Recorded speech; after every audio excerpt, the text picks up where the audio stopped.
For a second, guys. Hey, everybody, how's everybody doing tonight? My name is Juan Rodriguez. People usually call me Good Old JR. Welcome to the show. Again, I do apologize for the late absences lately.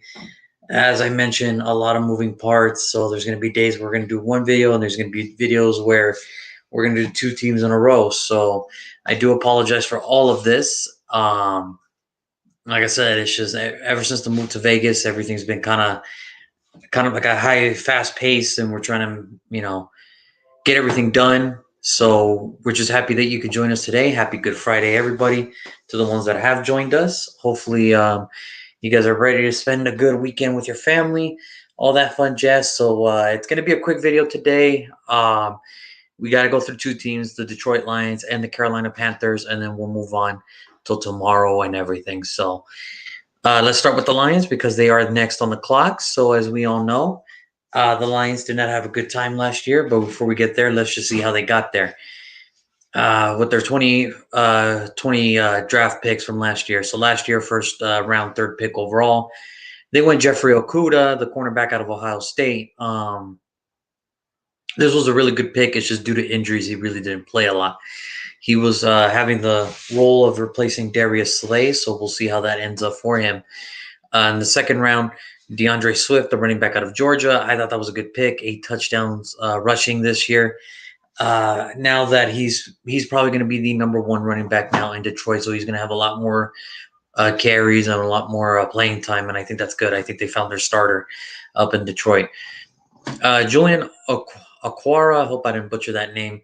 Third round pick, number 67, linebacker out of Notre Dame. He's just, rotational guy right now, and we'll see if he develops into something more as the, training camp and offseason progress. Fourth round pick, number 121, Logan Stenberg, offensive lineman out of Kentucky. Just depth. And that's all you can really hope for when you get to these later rounds. Fifth round pick, number 166, Quintez Cephas, the wide receiver out of Wisconsin. Again, depth, special teams, not much you can do. The next three picks were more so less inactive or just not really there.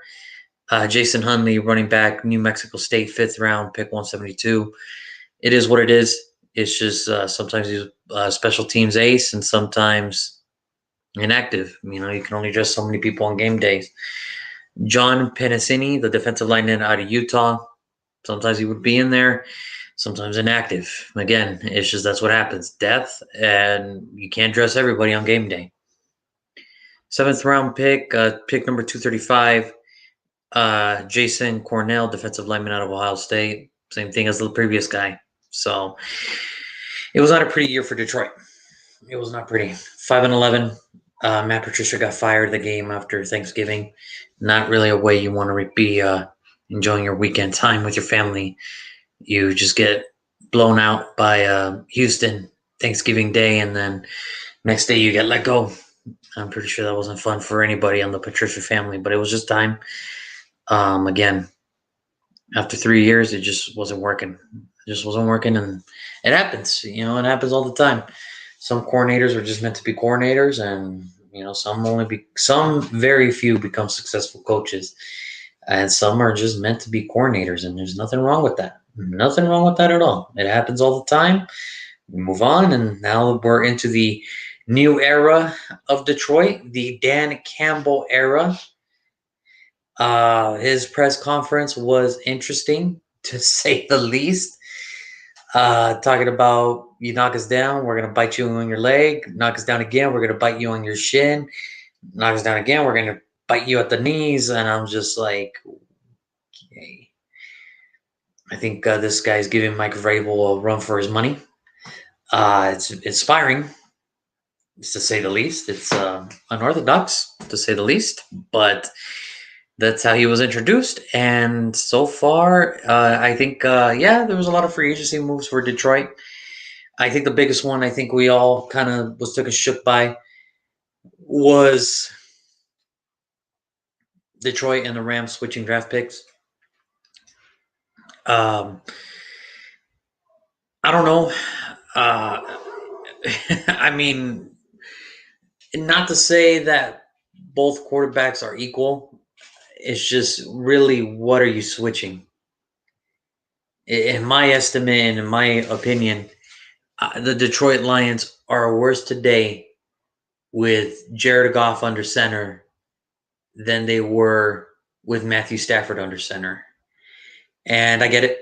Matthew Stafford hasn't won anything. He hasn't done anything. And remember, this is kind of the emphasis I'm trying to make. Matthew Stafford did everything he could for the Detroit Lions in the city of Detroit. The franchise failed him. Yes, they gave him Megatron, but they failed him. The Detroit Lions have just been a bad punchline recently. It's just a very bad punchline for a fan base who I enjoy talking to, especially one of my good friends out there who's a diehard Lions fan, and he deserves way more than this, way more fun than this and torture than this. It is a shame that this is what has come to the Detroit Lions to trade possibly their best quarterback ever. And yeah, you traded Jared Goff, who's had playoff wins and has had a recent Super Bowl appearance, but what has he done? Exactly. I get it. Yeah, he's got Pro Bowls and everything, but how much of that was Sean McVay? Because a lot of people forget his rookie year, he didn't win one game. He did not win one game. 0 for 10. He was 0 for 10. But then Sean McVay came in, made the offense, better than it really was, better than it really is. And really, it's that defense that kind of carried the Rams last year. And don't get me wrong, Goff's a good quarterback. I just don't know how much. If I'm Detroit, were the picks worth it? I mean, really? I mean, you're probably going to have to draft another quarterback in the future again because if he breaks down or if it doesn't work out, then it's like, well, it's just one of those things where if those picks were really worth it or not.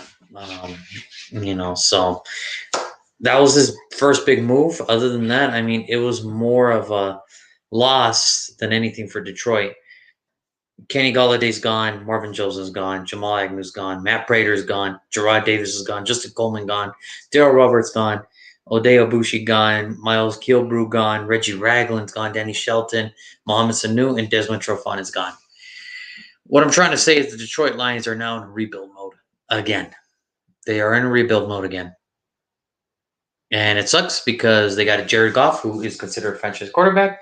They're in rebuild mode, and they are not fully committed to him. So the Rams get Matthew Stafford in return. It might work out, because of the faster arm and the stronger arm, obviously, between the two. Matthew Stafford has the arm strength over Jared Goff. It's just, like I said, Matthew Stafford hasn't won anything, not even one playoff game. Jared Goff has, but again, it's very weird to compare these two because really, when you're looking at it, you're essentially trading the same guy. The only difference is the Detroit Lions get first-round picks. Like, I don't know how bad their relationship is for the Rams. That not only did the Rams give up, a lot of people wanted to kill other teams out there for trades that didn't make sense. I'm surprised the Rams are not getting killed for this one. You traded away Jared Goff for Matthew Stafford. Not only did you want to get rid of Goff so bad, you gave Detroit first-rounders for Matthew Stafford. If Matthew Stafford's worth a first-rounder, not just one, but a couple, I'm pretty sure at this point Jimmy Garoppolo's worth 4. Jimmy Garoppolo's worth 3. Derek Carr's worth 4. And Deshaun Watson is now worth 5 because the Detroit Lions screwed up the money or the offseason quarterback market. I don't know what you're getting, but Detroit, you got Jared Goff now. The only thing I could say is traditional quarterback, you get what you get, and we'll see what happens now. But it wasn't all bad for Detroit. They did bring us some nice pieces into the fold. Jamal Williams, the running back for Green Bay, so now you got a little 1-2 punch combo from Detroit. DeAndre Swift, Jamal Williams, that's good. They brought in Tyrell Williams. Great standout for the Chargers. He was really good for the Raiders the first year after that, it was just kind of injuries after injuries, and it just didn't work out. Rashad Perryman, a former first rounder. Tim Boyle, backup QB now. Alex Anzalone. All right, hey, that's a good pickup coming from the Saints defense. He's a really good player, so I think this guy's really going to shape up the defensive side of the ball. Randy Bullock, the veteran from Cincinnati, is now coming. Obviously, you need to replace a good kicker with another veteran kicker, and you did good there. Charles Harris, uh, good player, solid depth guy from Atlanta. Josh Hill, tight end from New Orleans, and then Corn Elder just signed recently for Detroit. So, from Carolina. So, I mean, overall, it's really not a bad pick, or it's not really a bad offseason for the Lions. It's just that whole trade with the quarterbacks was just weird. It was just kind of weird for that to go down. So, I don't know what Detroit's thinking. I don't know what the mindset of Detroit is thinking. If Dan Campbell really believes that Jared Goff is the franchise QB, then okay, and then it was worth it. But he's gonna have to do it without his top receiver from last year. He's gonna have to do it without a second. So they brought some wide receivers in, and TJ Hawkinson's looking like a good pickup now. He's looking pretty good now. So I mean, he's got the tight end, he's got the running backs. He just kind of needs to make sure that as long as Goff is upright and you give him time, he'll make something happen. So I think without further ado, I think it is time to announce the draft pick for the Detroit Lions. Sorry, no music today. Something's going on with the audio, but we will get that fixed hopefully by Monday. So here we go, guys. With the 7th pick in the 2021 NFL Draft, the Detroit Lions select Jalen Waddle, wide receiver out of Alabama. I know it's going to be a shock to people. Oh, Juan, or Rod, Hot Rod, JR, you were so hard on Henry Ruggs because his best was 48 receptions. And his best ever was 45 receptions. And he just kept getting worse and worse every year stat-wise. He's injury prone. He's this, he's that. Yeah, but Jalen Waddle's a better receiver coming out of college than Henry Ruggs was. Let me explain something to you. Jalen Waddle always had to face the tough pressures, and he always came through. Before the injury, they were regarding as Jalen Waddle the better wide receiver Alabama out of everybody. And when he came back to that championship game, he made it easier for Devontae Smith. Devontae Smith did everything right. He deserved to win the Heisman. But don't get it twisted. Jalen Waddle coming back was just an extra boost for him. Because Jalen Waddle can do a lot of things. He's a way better route runner. Way better route runner than Henry Ruggs. Got the same speed as Henry Ruggs. Better hands than Henry Ruggs. And he's actually a way better returner than Henry Ruggs. What I'm saying is Jalen Waddle's a way better football player, way better wide receiver than Henry Ruggs will probably ever be in his NFL career. Doesn't matter where Jalen Waddle goes. He's going to be way better. I'm willing to bet right now Jalen Waddle's going to have a way better rookie year than Henry Ruggs. I'm willing to bet that much. Because he's actually way better in every aspect as a football player. And they need help. Marvin Jones is gone. Kenny Galladay's gone. Detroit needs help on the wide receiver side. Yes, they can go offensive lineman. But wide receiver is the key here, guys. They got their tight end. They got their running back combo. They got the quarterback. Now they just need a number 1 go-to guy. With Tyrell there, with Rashad Perryman there, it's going to be okay. But adding Jalen Waddle will at least help, or at least give a chance to Jared Goff to succeed. So let me know what you guys think. Look, Jalen Waddle's a pretty good player. 5'10", 182 pounds, national championship in 2020. SEC Freshman of the Year 2018, Special Teams Player of the Year 2019, First Team All-ACC 2019, Second Team All-SEC 2020. So for me, I got to go with Jalen Waddle here for the Detroit Lions. I really do. People are going to kill me like, oh, you're such a hypocrite. The best he's ever done was 45 receptions in a year. You were killing Henry Ruggs for it. But like I said, I think Jalen Waddle is a way better. Put it like this: Jalen Waddle to me is a way better prospect than Henry Ruggs is today. Jalen Waddle's going to have the better career out of those two. If that's what I'm going to get criticized right now on, you were so hard on Henry Ruggs. Yeah, well, Jalen Waddle actually has the tools to be a first rounder. I would have not touched Henry Ruggs until if he was there in the third or fourth round. Sorry, it's just me. I mean, yeah, he runs fast, but not a route runner. Doesn't really have a good catching ability. He's not. If he's so good on special teams, like some Raider fans proclaim he is, then why wasn't he returning early in the year? And he was healthy, right? Jalen Waddle's way better prospect than Henry Ruggs is today. And I trust Jalen Waddle will have a better career in Detroit than Henry Ruggs will have a better career in Las Vegas. That's just me. Let me know what you guys think. And let's just move on to the Carolina Panthers. Yes, these guys. Deep down, I'm a Raider fan at heart. I really am. But when the Panthers are winning, they just look so cool. You know, there's teams that win in the NFL and you're kind of like numb to it. Like, okay, well, that's just what they always do. But then there's teams that when they do win, they just look so much cooler than the other teams that normally win. And Carolina is one of those teams. When Carolina's on fire and they're winning, they just look so cool doing it. You know, they just look super cool winning.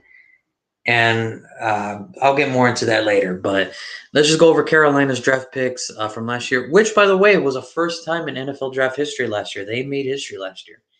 Every single pick the Panthers did last year, defensive players. It's never happened in the modern era draft, never happened in the previous draft.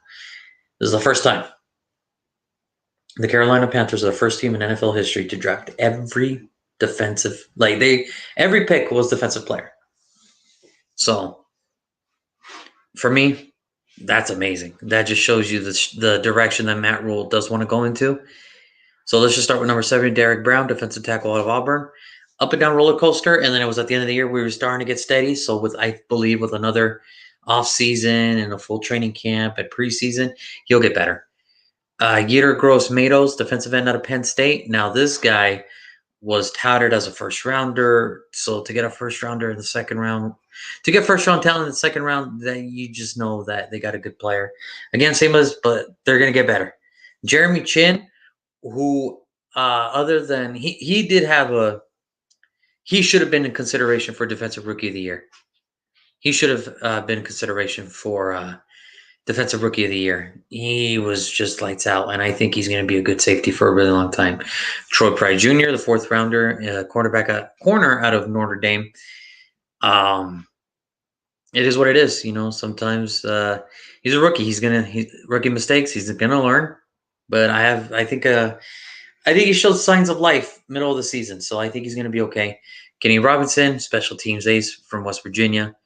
Bravion Roy, defensive lineman out of Baylor, depth, inactive sometimes, and then Stanley Thomas Oliver, the third corner out of Florida International, depth, inactive sometimes, special teams ace. So the first year of Matt Rule did not go as planned. 5-11. Teddy Bridgewater still coming back and starting to get his legs still from that horrific injury he suffered up in Minnesota. I'm sure we all remember that video and how kind of disgusting that was, or how sick it was, that non-contact injury and he goes down in practice. That sucks. Christian McCaffrey. But he did his best. Before we get to Christian McCaffrey, Teddy Bridgewater did his best. I know 15 touchdowns, 11 interceptions. That's not good. But 70% completion rating. I mean, you get what you get, man. I mean, I get it. Not a lot of good players with Christian McCaffrey out. I mean, it's really hard to be a dynamic offense when your dynamic player is not out there. And, I'm never going to, say, well, because he was injured. No, I mean, that's just the way that's just how coaches want. If you want to build your offense around one guy, that's great. I got no problem with that. The problem is, what are you going to do when he's not there? Because we all know the true story between the Carolina Panthers. Their whole offense is based around Christian McCaffrey. Running, receiving, being the athlete that McCaffrey is. And I got no problem with it. If your offense is built around one guy, I got no problem with it. But what do you do when he's not there? Exactly. So 5-11, rough start. But if I know Matt Rule, I will say this: it's not going to be an overnight thing. And if there's a one man to turn this franchise around, I believe it is Matt Rule. He did it in Temple. He did it in Baylor. I understand those are colleges, but if you can inspire young men, I'm pretty sure he can inspire adults that want to win in the NFL. So 5-11 season was terrible. Christian McCaffrey injury, so they head to free agency, and it was one free agency I'm sure they would love to forget. Curtis Samuel is now gone. Chris Manhertz is now gone. Mike Davis is gone. Stephen Weatherly's gone. Michael Parley is gone. Just a lot of good depth players that really kind of solidified the whole unit. So now they had to work on a few starters and some depth. But they did get some nice players in return. Pat Elfine, I hope I didn't butcher that. Guard from the Jets, that's good. Cameron Evering, the former first rounder, they got him from Dallas. Morgan Fox, defensive end from the Rams, is there.